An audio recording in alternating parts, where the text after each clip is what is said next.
The summer of 1879 blazed hotter than anyone in Cottonwood Springs could remember.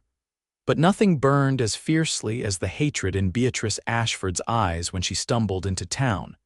Her wedding gown torn and smudged with soot, her dark hair tumbling down her back in wild disarray. The townsfolk of the small frontier settlement in the Wyoming territory watched in stunned silence as the young woman, clearly a bride, collapsed in the dusty main street. Her face was streaked with tears and ash, her hands bloodied and raw. She'd walked miles through rough country, that much was clear. It was Kirk Kincaid who reached her first, dropping from his horse in a cloud of dust. The rancher had been on his way back to his spread after picking up supplies when the commotion drew his attention. He knelt beside the woman, his weathered face creased with concern beneath the shadow of his Stetson. "Miss, can you hear me?" His voice was gentle but carried the rough edge of a man who'd spent years under the western sky. Beatrice's eyes fluttered open, revealing irises the color of whiskey in sunlight. Her cracked lips parted as she struggled to speak. The gathered crowd leaned in to hear her words. "He burned my home," she whispered, her voice breaking on each syllable. "Everything, everyone, gone." Kirk's jaw tightened as something dark and protective stirred within him. Without hesitation, he lifted her into his arms, surprised at how little she weighed despite the voluminous wedding dress. "Then I'll build you one that stands forever," he said, the words leaving his mouth before he could consider their meaning. Later, he would wonder what had possessed him to make such a promise to a stranger. But in that moment, with her fragile form in his arms and the scent of smoke still clinging to her hair, it felt like the only thing worth saying in the world. Dr. Samuel Ellis cleared a path through the onlookers. "Bring her to my office, Kincaid." As Kirk carried Beatrice through town, he had no way of knowing that his impulsive words would become both a vow and a prophecy, or that the woman in his arms would change the course of his life forever. The doctor's examination revealed that Beatrice had suffered from heat exhaustion and dehydration, along with cuts and bruises from her journey. Her physical injuries would heal quickly, but the haunted look in her eyes spoke of deeper wounds. "She needs rest, doctor." Ellis told Kirk, who had refused to leave the office despite the doctor's protests. "And time, whatever happened to her was traumatic." Kirk nodded, his tall frame leaning against the doorframe of the examination room. "What about family? Anyone we should send word to?" The doctor shook his head. "She hasn't said much, but from what I gather, there's no one left." That night, Kirk arranged for Beatrice to stay at the boarding house run by widow Martha Simmons. He paid for 2 weeks in advance, ignoring Martha's knowing look as he handed over the money. "I'm just helping someone in need," he said gruffly. Martha nodded. "Of course you are, Kirk Kincaid. Just like you helped the Wilsons when their barn collapsed and the Pearsons when their boy was lost in that blizzard. Always just helping, never asking for anything in return." Kirk pulled his hat lower over his eyes. "Let me know when she wakes." 3 days passed before Beatrice fully regained her strength. When she finally emerged from her room at the boarding house, Martha sent word to Kirk immediately. He found Beatrice sitting on the back porch, wearing a simple blue dress that Martha had provided. Her dark hair was braided over one shoulder, and though her face was still pale, some of the hollowness had left her cheeks. "Mr. Kincaid," she said as he approached, her voice stronger than it had been on the day of her arrival. "Mrs. Simmons said you're the one who's been paying for my room." Kirk shifted uncomfortably. At 32, he'd spent the last decade building his ranch and reputation in the territory. He wasn't accustomed to conversations with proper young ladies, especially ones with eyes that seemed to see right through him. "It's nothing, Miss Ashford, just doing what anyone would." Her smile was sad but genuine. "Mrs. Simmons tells me that's not true. She says you're the only one who would have done it without expecting something in return." Kirk cleared his throat and changed the subject. "How are you feeling?" "Better. Physically, at least." She looked down at her hands, which still bore the marks of her ordeal. "I suppose I should tell you what happened. You deserve that much." Only if you're ready. Beatrice took a deep breath. My father was Samuel Ashford. He had a homestead about 20 miles north of here, good land with a creek running through it. We moved out here from Boston 3 years ago after my mother passed. Kirk nodded. He'd heard of Ashford, though they'd never met. The man had kept to himself, focusing on building up his farm rather than socializing with neighbors. 3 months ago, a man named Victor Blackwell came to our farm. He said he represented Eastern investors who wanted to buy up land for a railroad spur line. My father refused to sell. Her voice grew tighter. Blackwell kept coming back, offering more money each time, but father was adamant that land was our future. Kirk's expression darkened. He'd heard rumors of speculators strong-arming farmers and homesteaders throughout the territory. 2 weeks ago, Blackwell came again, but this time he had a different proposition. He had a son, Tobias, and he suggested a marriage alliance instead of a purchase. If I married Tobias, the land would eventually belong to their family through inheritance, but we could continue living there. Her hands clenched in her lap. Father was against it at first, but Blackwell convinced him it was the best option. I agreed to it. Not because I wanted to marry Tobias, but because I thought it would keep us safe. Kirk remained silent, allowing her to continue at her own pace. The wedding was to be held at our farm. Blackwell and his son arrived with a minister and several men I'd never seen before. Everything seemed fine at first. Her voice dropped to a whisper. Until I overheard Blackwell talking to one of his men. They weren't planning to honor any agreement. Once the marriage was complete, they intended to force my father to sign over the deed immediately, and if he refused. Tears filled her eyes. I tried to warn father, but Tobias caught me. There was a struggle. I managed to escape and ran to find my father, but by then, Blackwell had confronted him directly. Father refused to cooperate, and Blackwell. She paused, struggling to continue. You don't have to, Kirk began. They shot him, she said flatly. Right in front of me, then they set fire to our house. In the confusion, I ran. I ran until I couldn't anymore, and somehow I ended up here. Kirk's hands had curled into fists as she spoke. Such injustice was not uncommon in the territories, where the law was often too distant or too corrupt to protect honest folk. But that didn't make it any easier to hear. These men, he said carefully. Do you think they're looking for you? Beatrice nodded. Blackwell needs my signature on certain documents to make their claim legal. Without it, and without my father or a marriage certificate, they have no right to the land. Kirk stood, decision made. Miss Ashford, I have a proposition for you. It's not charity, it's practical. I have a spare room at my ranch house. It's remote enough that Blackwell and his men won't find you easily, and I have good men working for me who can keep watch. Beatrice looked up at him, her expression guarded. Why would you do this for me, Mr. Kincaid? You don't know me. Kirk thought about the promise he'd made when he first found her. Let's just say I have my own reasons for disliking men who take what isn't theirs. After a moment's consideration, Beatrice nodded. Very well, Mr. Kincaid, I accept your offer, but on one condition: I work for my keep. I won't be a burden. A small smile cracked his serious expression. I believe we have an agreement, Miss Ashford. The following morning, Kirk arrived at the boarding house with a wagon. Beatrice had few possessions, only the clothing Martha had provided, and a small silver locket that had belonged to her mother, which she'd been wearing on her wedding day. The journey to Kincaid Ranch took most of the day.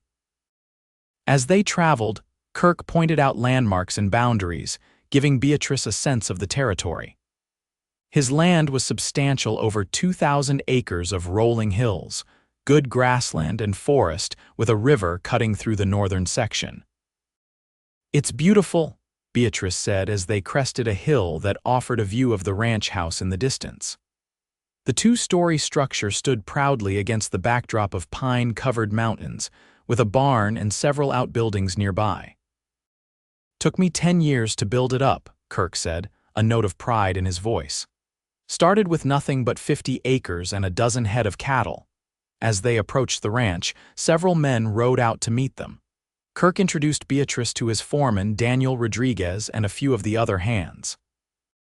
She noticed the respect in their eyes when they looked at their boss and the curiosity when they glanced at her. "Miss Ashford will be staying with us for a while," Kirk explained. "She's had some trouble with land speculators." Daniel's expression hardened. "Blackwell's outfit?" Kirk nodded, and a look of understanding passed between the men.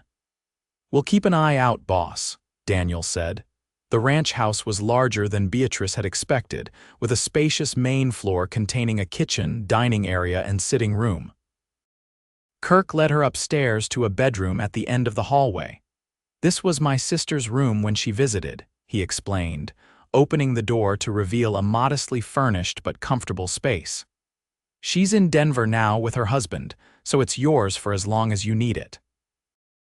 Beatrice stepped inside, touched by the thoughtfulness. The room was clean, with fresh linens on the bed and curtains at the windows. A small writing desk sat in one corner and a wardrobe stood against the wall. "Thank you, Mr. Kincaid. This is more than generous." Kirk seemed embarrassed by her gratitude. "Dinner's at 6. Kitchen's downstairs if you need anything before then." Left alone, Beatrice sat on the edge of the bed and allowed herself a moment of reflection. In less than a week, she had lost her father, her home, and everything familiar. She had nearly become a bride, only to end up a fugitive. And now she was in the home of a man she barely knew, dependent on his protection. The weight of it all threatened to crush her, but Beatrice had not survived this far by giving in to despair. She stood, straightened her dress, and decided to explore her new surroundings. The kitchen was empty when she entered, but a pot of coffee sat warming on the stove. She helped herself to a cup and stepped out onto the back porch, where she found an older woman hanging laundry on a line. "You must be Miss Ashford," the woman said, setting down her basket. "I'm Mrs. Holloway. I cook and keep house for Mr. Kincaid." "Please call me Beatrice," she replied, immediately warming to the woman's friendly demeanor. Mrs. Holloway studied her with kind but assessing eyes. "Kirk told me a bit about your situation. Terrible business, that, but you're safe here. These men would ride through fire for Mr. Kincaid. He seems well respected, as he should be, fairest man in the territory and one of the few who treats his workers like family." Mrs. Holloway picked up her basket. "Now, would you like to help me prepare dinner? I imagine you're the type who prefers keeping busy to sitting idle." Beatrice smiled gratefully. "You've read me correctly, Mrs. Holloway." That evening, dinner was a surprisingly lively affair. The ranch hands ate in their own quarters, but Daniel joined Kirk and Beatrice at the main house. The conversation flowed easily, with Daniel sharing stories about the early days of the ranch, and Kirk occasionally correcting his more outlandish claims. Beatrice found herself laughing for the first time since her ordeal began. She observed Kirk carefully during the meal, noting how he listened more than he spoke, and how his seemingly stern exterior softened when he was amused. After dinner, as they sat on the porch watching the sunset paint the sky in brilliant oranges and pinks, Beatrice found the courage to ask the question that had been on her mind. "Mr. Kincaid, you seem to know of Blackwell. Have you had dealings with him before?" Kirk's jaw tightened almost imperceptibly. "Not directly, but I know his type. Men who think money and connections give them the right to take what others have built through honest labor." "There's more to it than that," Beatrice guessed. Kirk was silent for so long that she thought he wouldn't answer. Finally, he said, 5 years ago, Blackwell's company pushed through a small settlement about 50 miles east of here. Family farm that had been there for years. The old man refused to sell, much like your father." He paused, his gaze fixed on the distant mountains. "They found ways to make life impossible. Diverted water, scattered cattle, intimidated anyone who tried to help. Eventually, the old man's son confronted Blackwell's men. There was a fight. The son was killed." Beatrice felt a chill despite the warm evening air. "And Blackwell faced no consequences. The territorial judge was in his pocket, ruled it self-defense." Kirk's voice was flat. "The old man died a month later, people said, of a broken heart. Blackwell got the land for a fraction of what it was worth." "That's why you took me in," Beatrice realized. Not just kindness, but because you want to stop him from doing it again. Kirk finally looked at her, his eyes reflecting the dying light of the sun. Justice is hard to come by out here, Miss Ashford. Sometimes we have to make our own. The following weeks established a routine that brought Beatrice a measure of comfort amid her grief and uncertainty. Each morning, she helped Mrs. Holloway with breakfast and household tasks. In the afternoons, she often rode out with Kirk or Daniel to learn about the ranch operations. To her surprise, Beatrice discovered she had a natural affinity for ranch life. Having grown up in Boston before moving to the homestead with her father, she had limited experience with livestock and the demanding work of a cattle operation. But she was a quick learner, and Kirk proved to be a patient teacher. "You've got a good eye," he told her one afternoon as they inspected a newly built section of fence. "Most city folk never learn to see the land the way you do." "My father taught me to observe," she replied, thinking of the hours they'd spent walking their homestead, learning to read the signs of changing seasons and shifting weather. "He said understanding the land was the first step to respecting it." Kirk nodded approvingly. "Wise man, your father." As June turned to July, the threat of Blackwell seemed to recede. There had been no sign of his men in the area, and no rumors of them asking questions about a missing bride. Beatrice began to hope that perhaps they had given up the search, assuming she had perished in the fire or fled the territory entirely. On a particularly warm evening, Kirk found Beatrice sitting on the front porch steps, staring at the stars. He hesitated, then sat beside her, leaving a respectful distance between them. "Penny for your thoughts," he said. Beatrice smiled faintly. "I was thinking about my father. Today would have been his birthday." Kirk was quiet for a moment. "Tell me about him." "He was a scholar before he was a farmer, taught mathematics at a university in Boston. After my mother died, he couldn't bear to stay in the city where everything reminded him of her." She traced patterns on her skirt absently. "He saw the West as a place to reinvent ourselves. And did you?" "Reinvent yourself?" Beatrice considered the question. "I think I was in the process of doing so when everything changed. Father was so determined to make the homestead work. For him, it wasn't just land, it was a promise of something better. And for you?" She looked up at the vast expanse of stars above them. "For me, it was freedom. In Boston, my life was predictable, constrained. Here, despite the hardships, I felt like I could breathe."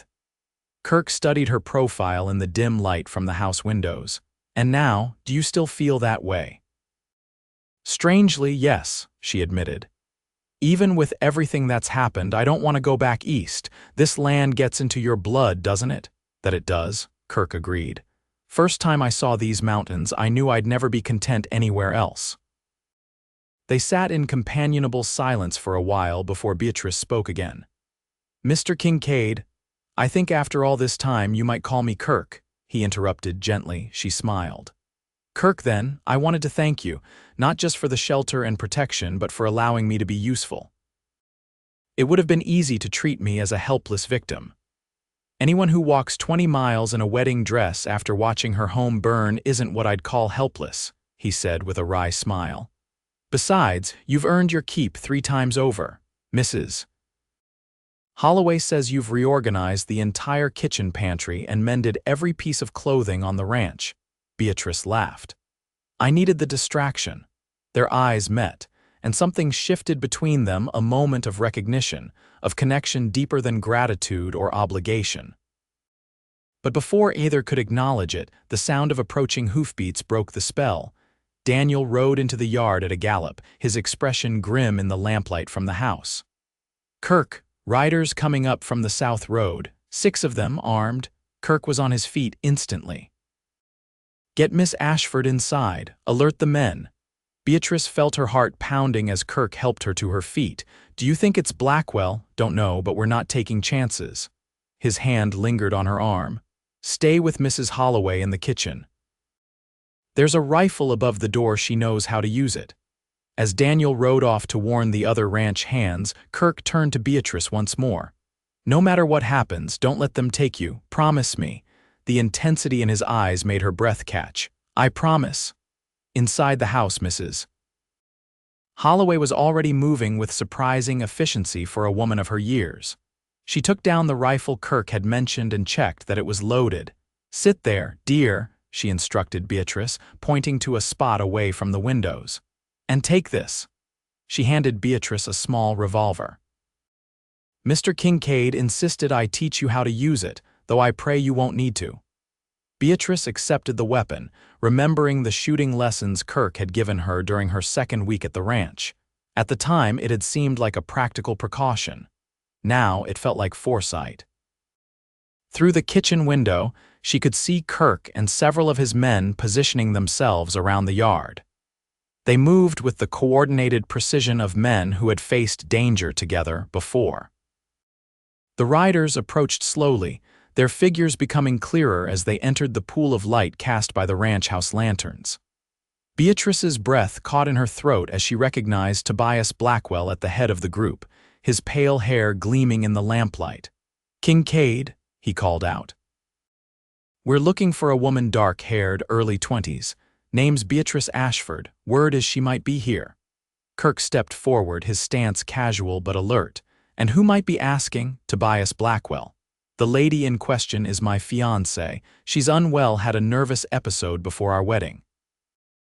"We've been searching for her for weeks." Beatrice felt sick at the audacity of the lie. Through the window, she could see Kirk's posture stiffen almost imperceptibly. "Haven't seen any runaway brides," he replied evenly. "But if I do, I'll be sure to ask if she wants to be found before sending word." Tobias dismounted, his movements stiff with anger poorly disguised as concern. "Look, Kincaid, I understand your reputation for taking in strays, but this is a family matter." "If you're harboring her, careful with your next words," Kirk interrupted, his voice deceptively soft. "You're on my land making accusations that sound an awful lot like threats." The tension in the yard was palpable as the two men faced each other. Beatrice gripped the revolver tighter, her palms sweating. "We have legal authority to search for her," Tobias insisted, producing a paper from his coat.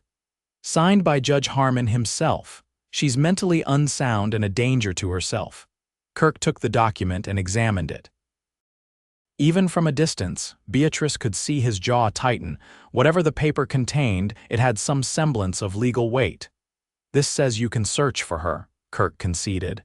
"It doesn't say you can enter private property without permission. Don't make this difficult, Kincaid." "We know she's here. One of your own men was overheard in town talking about a dark-haired Eastern lady staying at the ranch."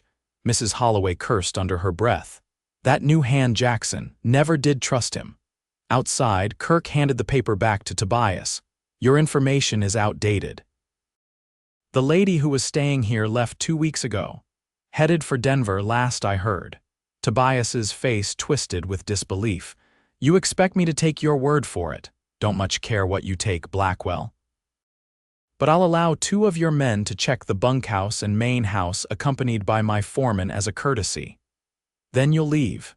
It was a calculated risk, Beatrice realized. Kirk was betting that they wouldn't find her if she remained hidden in the kitchen, which had a small pantry with a false back that led to a root cellar, a hiding place Mrs. Holloway had shown her just in case. "Get to the cellar," Mrs. Holloway whispered urgently. "I'll stall them if they come this way." Beatrice hesitated. "I won't leave you to face them alone." The older woman's expression softened. "Child, I've faced worse than these city thugs pretending to be tough. Now go for Kirk's sake, if not your own." Those words, "for Kirk's sake," propelled Beatrice into action. She slipped into the pantry and through the hidden door just as she heard boots on the front porch. The root cellar was cool and dark, smelling of earth and preserved foods. Beatrice crouched in the furthest corner, the revolver clutched in her hands, and listened to the muffled sounds of men moving through the house above. Time stretched endlessly as she waited, every muscle tense. She could make out voices but not words. Kirk's deep tone, Tobias's sharper one, Mrs. Holloway's firm responses. Finally, after what seemed like hours but was likely only 20 minutes, the trapdoor opened and Mrs. Holloway's face appeared. They're gone, she said, relief evident in her voice. For now, at least. When Beatrice emerged from her hiding place, she found Kirk waiting in the kitchen, his expression thunderous. They're not giving up, he said without preamble. That paper they had, it's a declaration of mental incompetence. According to Judge Harmon, you're not fit to make your own decisions, and Blackwell has been appointed your legal guardian. Beatrice felt the blood drain from her face. That's absurd. Judge Harmon has never even met me. Doesn't matter out here. Blackwell has money and influence. Kirk ran a hand through his hair in frustration. They'll be back with more men and possibly the territorial marshal. What do we do? Beatrice asked, fighting to keep her voice steady. Kirk's eyes met hers, determination replacing anger. We fight back, legally if possible. But first, we need to get you somewhere safer than this. Where? I have a hunting cabin in the high country. Few people know about it, and those who do work for me. You'll stay there while I ride to Cheyenne to speak with a lawyer I know, man named Arthur Hammond. He's honest and has connections in the territorial government. Beatrice nodded slowly. When do we leave? Tonight. Pack only what you need. We'll travel light and fast. As Beatrice hurried upstairs to gather her few belongings, her mind raced. The legal trap Blackwell had set was clever. By declaring her mentally unfit, he negated any testimony she might give about her father's murder. Her word against his would mean nothing if she was legally incompetent. When she returned to the kitchen with a small bundle of clothing, she found Kirk deep in conversation with Daniel. Should be back within 2 weeks, Kirk was saying. If I'm not, or if there's trouble, get her across the line to Montana territory. Blackwell's influence doesn't reach as far there. Daniel nodded grimly. I understand. Be careful, amigo. These are dangerous men. Kirk clapped his foreman on the shoulder. Keep things running while I'm gone, and Daniel, watch Jackson. I want to know how much he's told Blackwell. With arrangements made, Kirk and Beatrice set out under the cover of darkness. They rode north, into the foothills, following game trails and dry creek beds to avoid leaving an obvious track. Kirk led the way with the confidence of a man intimately familiar with the landscape. They traveled through the night and well into the following day, stopping only briefly to rest the horses and eat a cold meal from their saddlebags. Beatrice, despite her exhaustion, kept pace without complaint. By late afternoon, they had climbed high into the mountains. The air was cooler here, scented with pine and wild mint. Kirk finally reined in his horse at the edge of a small clearing where a sturdy log cabin stood nestled among the trees. It's not much, he said as they dismounted, but it's solid and well hidden. The cabin was indeed modest, a single room with a stone fireplace, a rough-hewn table with 2 chairs, a narrow bed in one corner, and a small window that offered a view of the valley below. It's perfect, Beatrice said sincerely. Kirk busied himself with starting a fire while Beatrice unpacked their provisions. They worked in companionable silence, establishing a temporary home with the ease of people who had come to understand each other's rhythms.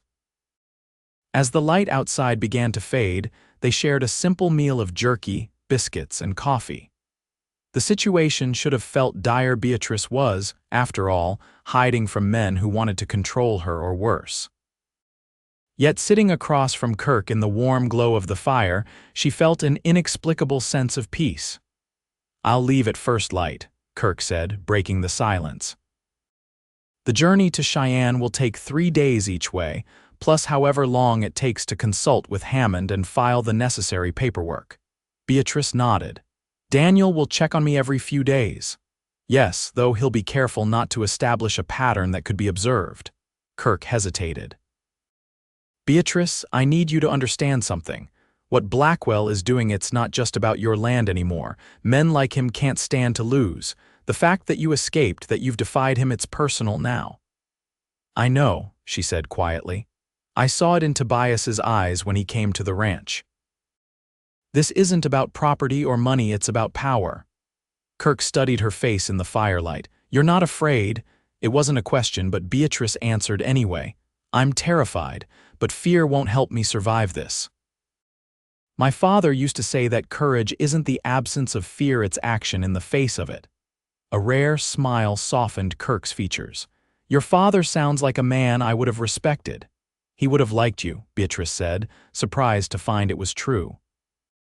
Her scholarly father and the rugged rancher seemed like opposites, but they shared a core of integrity that was increasingly rare in a world where men like Blackwell prospered.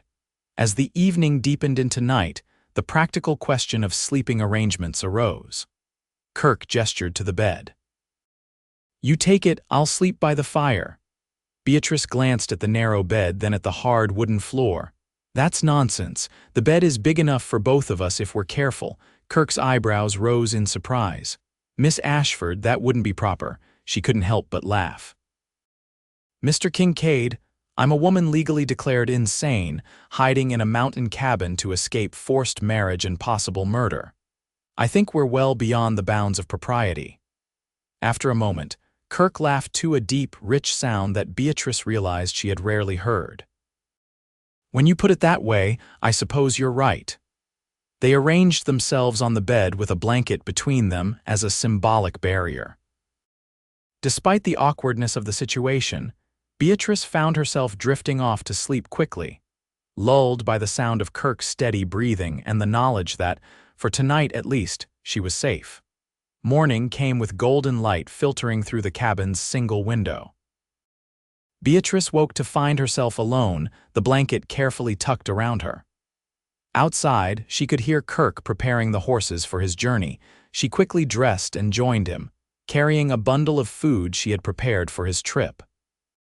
Try not to leave the clearing unless absolutely necessary, Kirk instructed as he secured his saddlebags. There's a stream about 50 yards to the east for water. The rifle is loaded and above the door. Use it if you need to. Beatrice handed him the food. I'll be fine.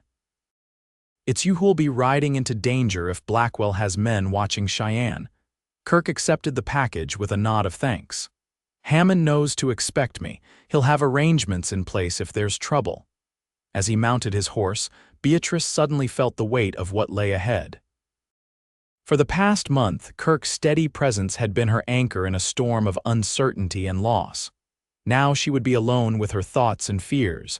As if sensing her unease, Kirk reached down and briefly covered her hand with his. I'll come back, Beatrice. That's a promise. The simple contact and the conviction in his voice steadied her. I know you will. She watched him ride away until he disappeared among the trees, then turned back to the cabin. Solitude stretched before her like an uncharted territory, both daunting and liberating. The days passed slowly at first. Beatrice established a routine to keep herself occupied maintaining the cabin, gathering wild berries and herbs that grew nearby, and watching the valley for any sign of approach. In the evenings, she read the few books Kirk had left behind, mostly practical guides to survival and animal husbandry, though she was delighted to discover a volume of Emerson's essays among them. On the fourth day, Daniel arrived with supplies and news from the ranch. Blackwell's men had returned as expected, this time with the territorial marshal in tow. They had searched the property thoroughly, but found nothing to indicate where Beatrice and Kirk had gone. They're watching the ranch, though, Daniel reported as they sat outside the cabin. At least 2 men at all times, keeping track of who comes and goes. Has there been any word from Kirk? Beatrice asked, trying to keep the worry from her voice. Daniel shook his head. It's too soon. Even if everything went smoothly, he wouldn't have reached Cheyenne until yesterday. After Daniel left, promising to return in 3 days, the solitude began to weigh more heavily on Beatrice. Her thoughts turned constantly to Kirk, his journey, his safety, the risks he was taking on her behalf.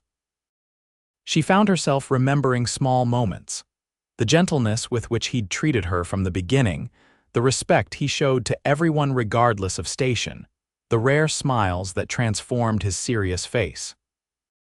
Somewhere along the way, her gratitude had evolved into something deeper, something that made her heart beat faster when she thought of him. On the 7th night, a violent thunderstorm swept through the mountains. Rain lashed against the cabin, and lightning split the sky with brilliant forks of white-hot light. Beatrice sat wrapped in a blanket by the fire, listening to the wind howl around the eaves. In the midst of the tempest, a different sound caught her attention: hoofbeats approaching the cabin. Her first thought was Daniel, perhaps seeking shelter from the storm. But he wasn't due to check on her until tomorrow. Heart pounding, Beatrice grabbed the rifle and positioned herself beside the door. The approaching rider dismounted, and heavy footsteps splashed through puddles toward the cabin. She raised the rifle, finger poised near the trigger. A knock came, 3 quick raps followed by 2 slower ones. Kirk's signal. Relief flooded through her as she lowered the weapon and unbarred the door. Kirk stood on the threshold, drenched to the skin, his face etched with exhaustion.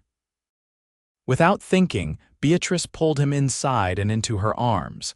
He returned the embrace after a moment of surprise, his wet clothes immediately soaking through her dress. Neither seemed to notice or care. "You're early," she said when they finally separated, both slightly embarrassed by the display of emotion. Kirk ran a hand through his dripping hair. "Had to change plans. Blackwell's men were watching Hammond's office. We had to meet in secret." Beatrice busied herself getting towels and dry clothing while Kirk removed his sodden coat and boots. "Were you able to file the paperwork?" "Yes, but it's complicated." Kirk accepted the towel gratefully. "Hammond is challenging the declaration of incompetence, but these things take time." However, he did discover something important: Blackwell never legally filed a claim on your father's land. Beatrice looked up sharply. "What does that mean?" "It means the property is still registered to your father. As his only heir, you're the legal owner if we can prove your competence and your identity." Hope flickered in Beatrice's chest for the first time in weeks. "How do we do that?" "Hammond is petitioning for a hearing before Judge Wallace in Laramie. He's known to be honest and has no ties to Blackwell." Kirk's expression grew serious. "But it means you'll have to appear in court and testify about what happened."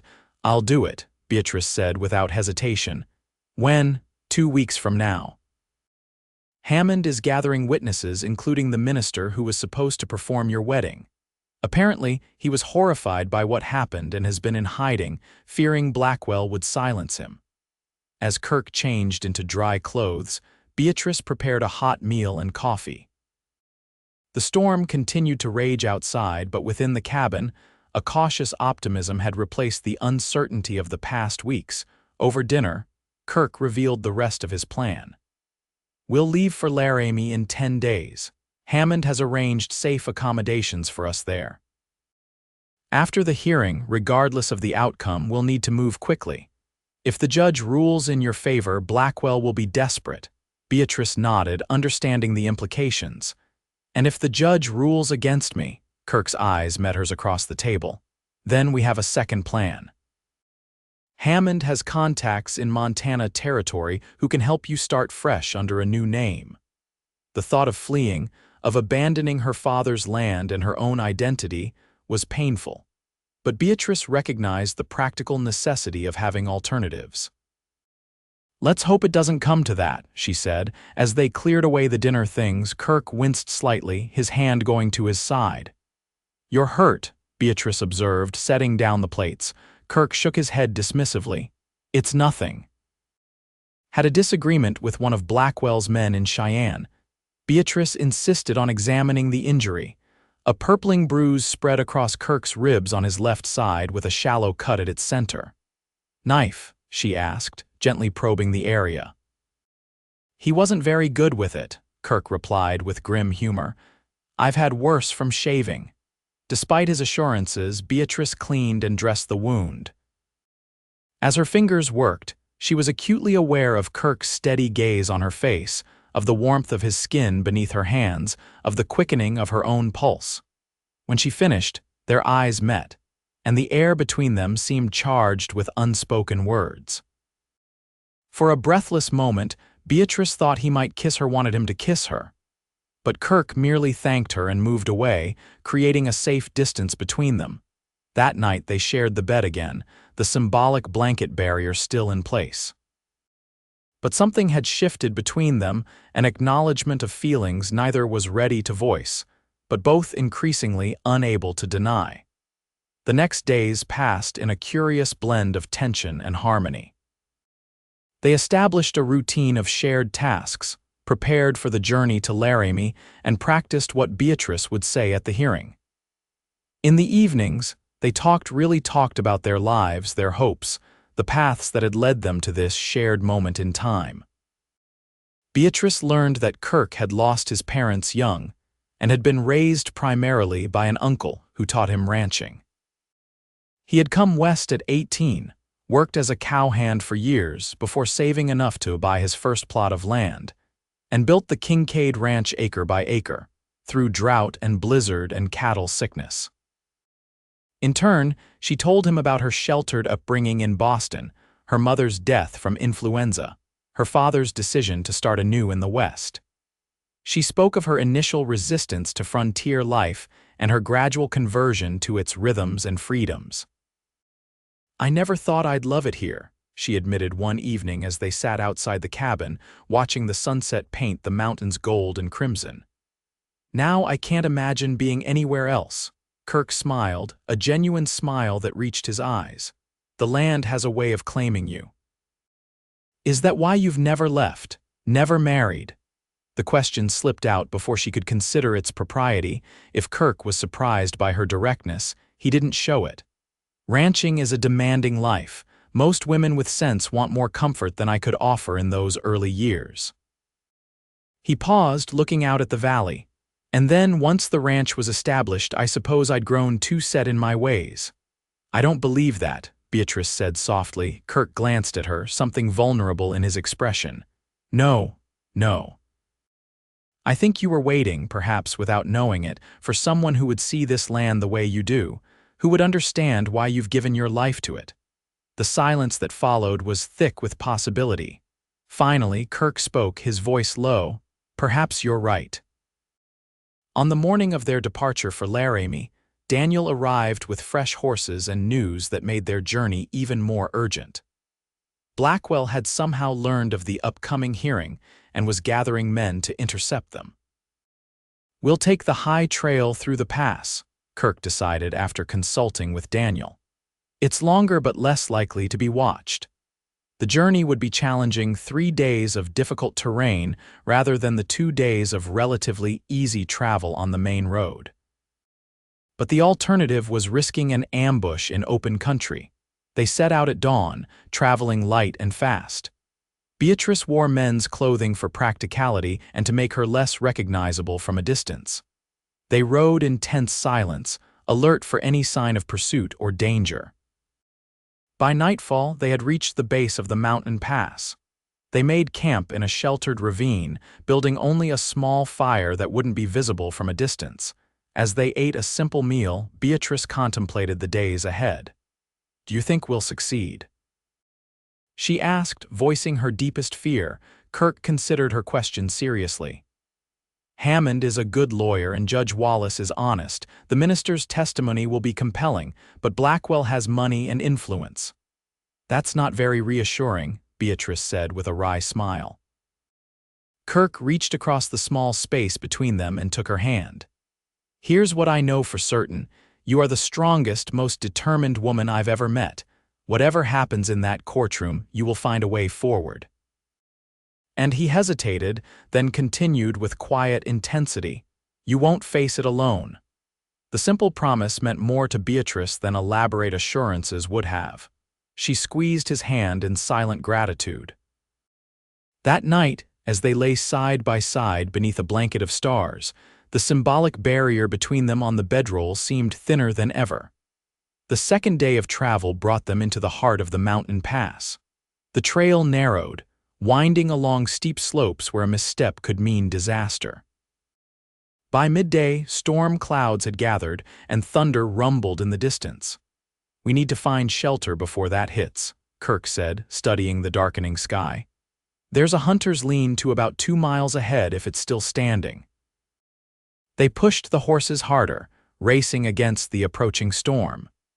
The lean-to proved to be little more than a 3-sided structure of logs and branches, but it was enough to provide some protection when the rain began to fall in sheets. Huddled together in the small space, they listened to the storm's fury. Lightning cracked across the sky, illuminating the wild landscape in brief, brilliant flashes. In one of those flashes, Beatrice saw something that made her heart stop, the silhouette of a rider on the ridge above them. "Kirk," she whispered urgently, pointing. He saw it too, his body tensing beside hers. "Could be a traveler seeking shelter like us," he said, but his hand moved to the revolver at his hip. "Or it could be one of Blackwell's men," Beatrice countered. They waited, breath held, as lightning flashed again. This time they saw 3 riders moving along the ridge, heading in their direction. "They haven't spotted us yet," Kirk said, his voice low and tight. "The storm's giving us cover." He quickly extinguished their small fire and gathered their belongings. "We need to move now, in this," Beatrice gestured to the downpour, better wet than caught. Kirk helped her mount, then swung up onto his own horse. "Stay close, the trail gets tricky ahead." They rode through the deluge, following a path that seemed to disappear beneath cascading water. Beatrice clung to her horse, trusting the animal's footing and Kirk's knowledge of the terrain. Behind them, there was no sign of immediate pursuit, but the knowledge that Blackwell's men were nearby was enough to keep fear sharp in her chest. As darkness fell, the storm began to abate, but a new problem emerged. The trail ahead had been washed out by a landslide. "We'll have to go around," Kirk said, studying the obstacle. "It'll add hours to our journey." There was no choice. They backtracked and found a game trail that led in roughly the right direction. The going was slow, the ground treacherous with mud and loose stones. Near midnight, with both horses and riders exhausted, Kirk called a halt in a dense stand of pines. They would rest for a few hours, he decided, and continue before dawn. Too tired for conversation, they ate cold rations and settled on their damp bedrolls. Despite her exhaustion, Beatrice found sleep elusive. Every sound in the forest seemed amplified by her anxiety: the dripping of rainwater from branches, the rustling of nocturnal animals, the occasional distant rumble of thunder. Beside her, Kirk seemed equally alert, his body tense even in rest. Without thinking, Beatrice reached out and laid her hand on his arm. He covered her hand with his own, a silent acknowledgement of shared fear and resolve. They resumed their journey in the gray light before sunrise, pushing through fatigue. The third day brought clearer weather but increasingly difficult terrain. By mid-afternoon, however, they had passed through the worst of the mountains and could see the plains stretching toward Laramie in the distance. "We'll make it by nightfall," Kirk said, relief evident in his voice. His optimism proved premature. As they descended from the foothills onto the open plain, a shot rang out, kicking up dirt near Beatrice's horse. The animal reared in panic, nearly throwing her. "Ride," Kirk shouted, drawing his revolver and firing in the direction of the ambush. Beatrice urged her horse forward, leaning low over its neck as more shots followed. Kirk stayed behind her, providing covering fire. She glanced back to see 3 riders in pursuit, gaining ground on their fresher horses. The race across the open plain was a blur of terror and determination. Beatrice's world narrowed to the pounding of hooves, the whistle of bullets, and the desperate need to reach Laramie. A cry from behind made her turn. Kirk was still upright in his saddle, but he was clutching his left arm, blood seeping between his fingers. "Keep going." He called when he saw her slow. "Don't stop." Ahead, Beatrice could see buildings on the horizon, the outskirts of Laramie. They were so close, but their pursuers were closing the gap. A decision formed in her mind, clear, terrible, and necessary. She reined in her horse and dismounted, drawing the revolver Kirk had taught her to use. "What are you doing?" Kirk demanded as he pulled up beside her. "They want me," Beatrice said, her voice steady despite her racing heart. "They might let you go if I surrender." Kirk's face hardened. "That's not happening. You're hurt, it's a graze." He dismounted as well, positioning himself beside her. "If we make a stand here, we can at least make them pay a high price for taking us." They found cover behind a fallen tree, guns ready. The pursuers slowed as they approached, spreading out to surround them. "Ashford," one of them called. "We just want the woman, hand her over and you can ride away." "You know I can't do that, Jackson," Kirk replied, identifying the former ranch hand who had betrayed them. "Don't be a fool, Kincaid. Blackwell doesn't care about you, it's her he wants." Beatrice's mind raced, seeking a solution that wouldn't end with both of them dead or captured. In the distance, she could see a cloud of dust on the road from Laramie riders approaching fast. "We need to stall them," she whispered to Kirk, nodding toward the dust cloud, understanding dawned in his eyes. "Jackson," he called out, "let me talk to Beatrice. Give us 5 minutes to discuss terms." There was a pause then. 5 minutes, Kincaid, that's all."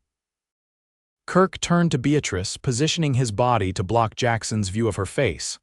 "That's the sheriff's posse," he said quietly. "Hammond must have sent word. Will they get here in time? Maybe." His eyes met hers, intense and determined. "Beatrice, if this goes badly, don't," she interrupted, placing her fingers against his lips. "We're going to make it through this." The emotion that had been building between them could no longer be contained. Kirk pulled her close, his kiss fierce and tender all at once. Beatrice responded with equal passion, pouring everything she couldn't say into that single moment of connection. When they separated, breathless, Kirk pressed his forehead to hers. "When this is over, I'm going to build you that house I promised, one that stands forever." Beatrice smiled through tears she hadn't realized were falling. "I'm going to hold you to that, Kirk Kincaid." "Time's up," Jackson shouted. "What's your decision?" Kirk straightened, keeping Beatrice behind him. "We've decided you can go to hell, Jackson." Gunfire erupted immediately, bullets splintering the wood of their makeshift barricade. Kirk and Beatrice returned fire, careful to conserve their limited ammunition. The standoff seemed to last forever, though in reality it was probably less than 10 minutes. Then came the sound Beatrice had been praying for, the thunder of approaching hooves and shouts of sheriff's posse. "Drop your weapons." Jackson and his companions found themselves suddenly outgunned and surrounded. They surrendered with minimal resistance, cursing Blackwell for leaving them to face the consequences alone. Sheriff Thomas Riley, a grizzled veteran of frontier law enforcement, greeted Kirk like an old friend. "Hammond's telegram said you might need assistance," he explained as his deputies took the would-be kidnappers into custody. "Glad we got here when we did." Safely escorted into Laramie, Beatrice and Kirk were reunited with Arthur Hammond, who had secured rooms for them at the hotel near the courthouse. The lawyer was a sharp-featured man with intelligent eyes and a no-nonsense manner that Beatrice found reassuring. "The hearing is set for tomorrow morning," he informed them as they gathered in his office. "Judge Wallace arrived yesterday. Blackwell and his lawyers will be there, of course." "What about the minister?" Beatrice asked. "Reverend Peterson is here and ready to testify. He's quite eager to set the record straight about what happened at your father's farm." Kirk, his arm properly bandaged by the town doctor, leaned forward. "What are our chances, Arthur? Honestly." Hammond considered the question carefully. "Better than they were a week ago. The attempted ambush works in our favor. It suggests Blackwell has something to hide, and Reverend Peterson's testimony is compelling." That night, in the privacy of her hotel room, Beatrice tried to prepare herself for the ordeal ahead.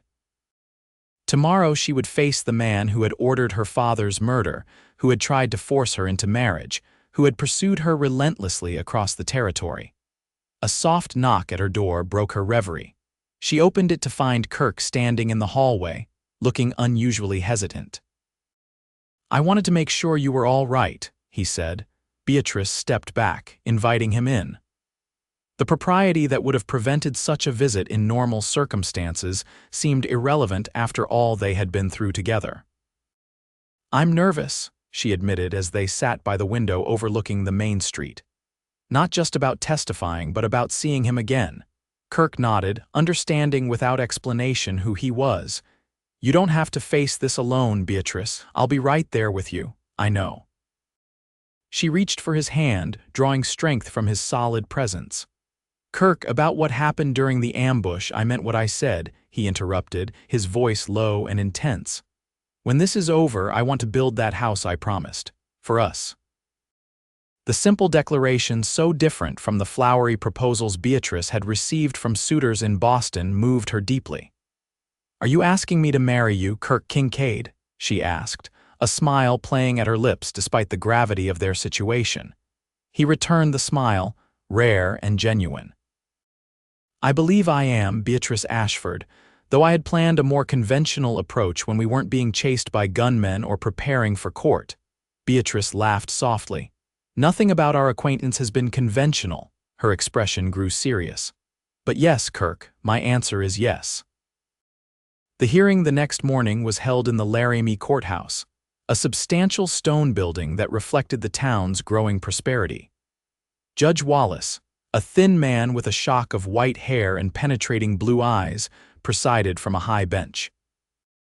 Blackwell was present with his son and two lawyers, their expensive suits and confident demeanor designed to intimidate. When Beatrice entered with Kirk and Hammond, Tobias's face contorted with barely contained rage. The proceedings began with Hammond presenting their petition to invalidate the declaration of incompetence and recognize Beatrice as the rightful heir to Samuel Ashford's property.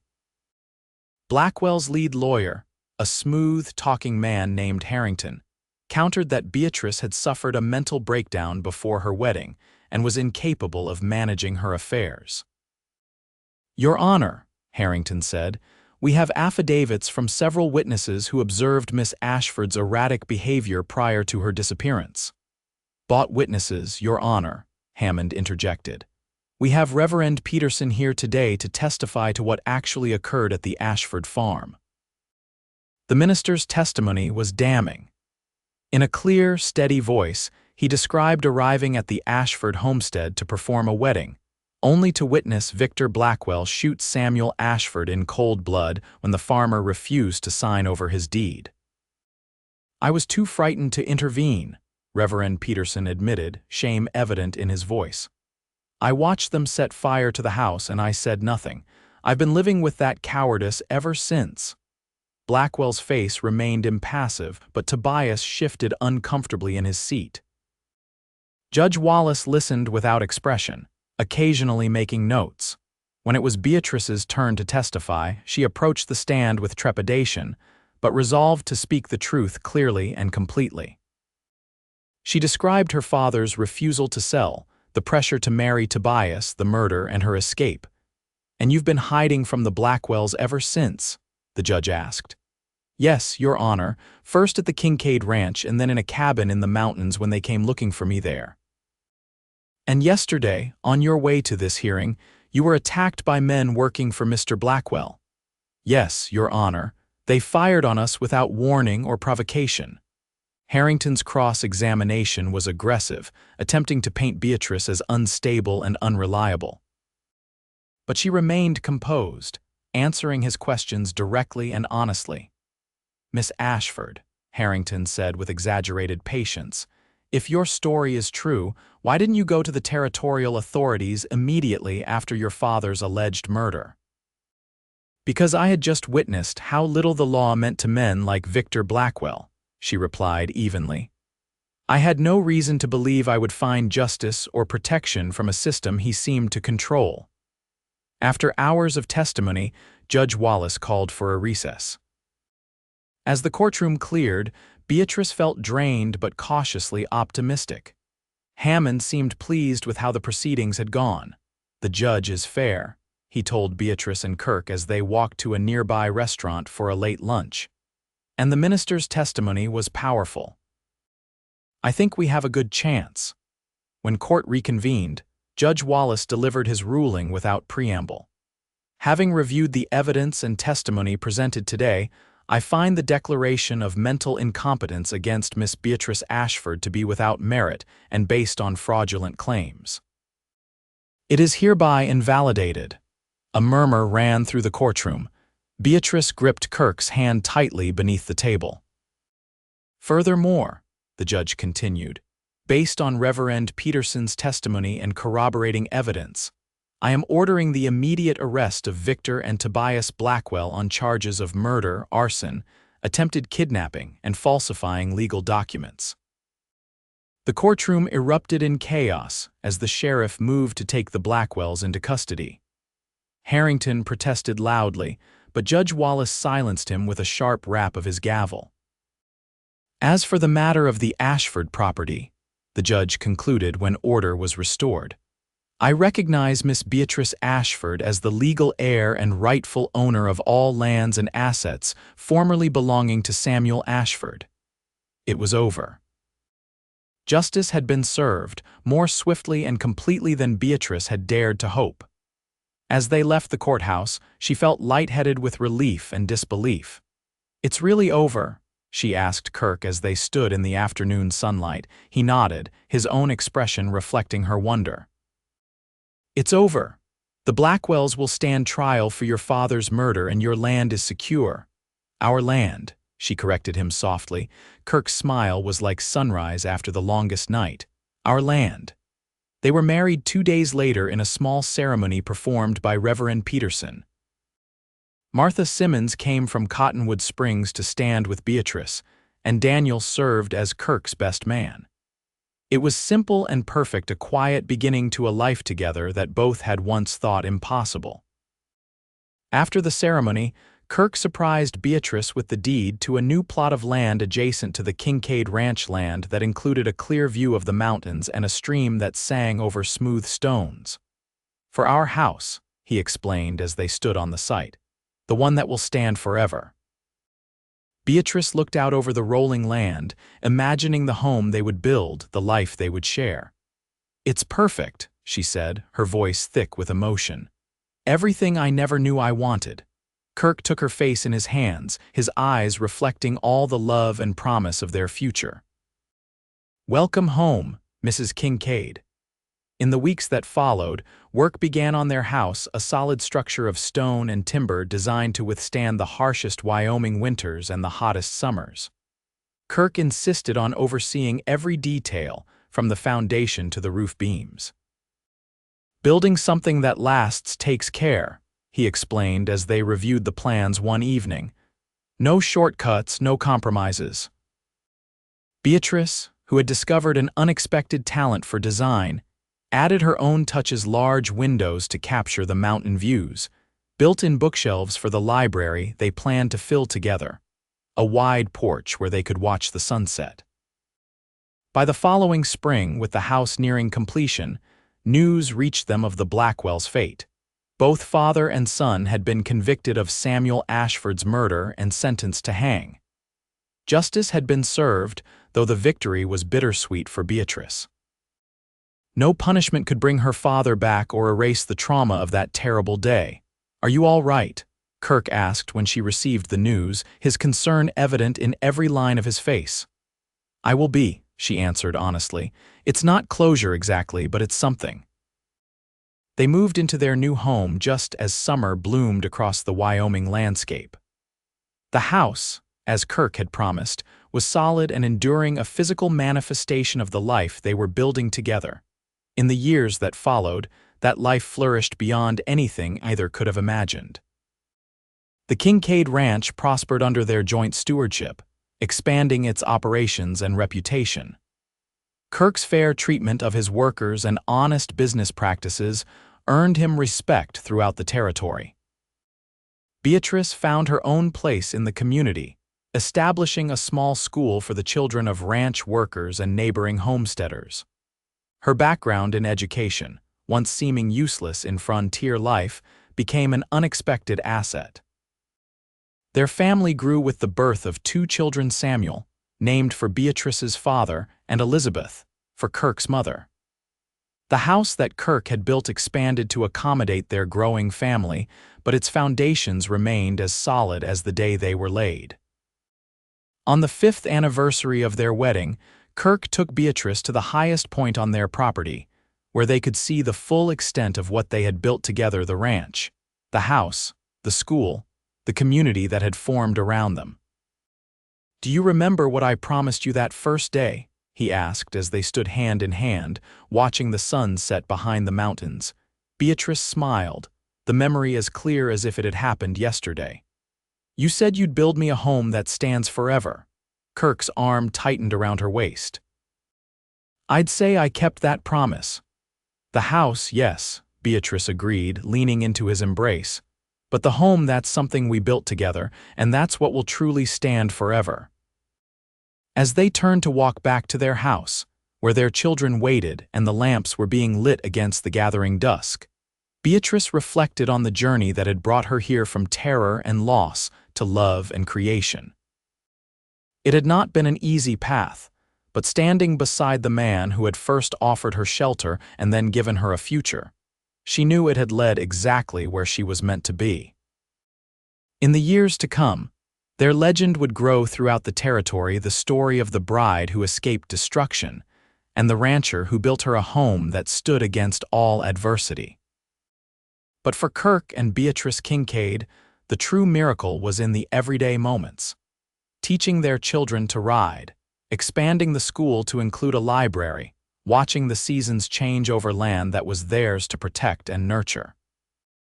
And each night, as they returned to the house built with such care and purpose, they renewed the promise that had begun on a dusty street in Cottonwood Springs to create together something that would endure long after they were gone.